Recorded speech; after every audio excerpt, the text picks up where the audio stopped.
Piprito-prito lang natin siya ng konti. Tapos ilalagay ko na yung mani kasi mabilis lang naman tong maprito kasi nga maninipis siya. Ilalagay na natin ang mani.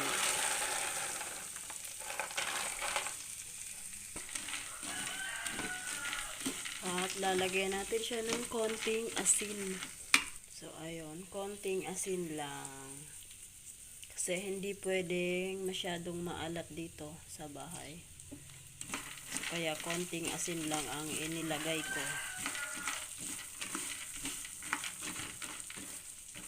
Mahina siguro boses ko kasi wala akong speaker eh. Wala pa akong pang-afford pambili ng speaker. Ng mic pala, tanga. Mic pala. Utang ako ngayon. Kulang ako sa tulog.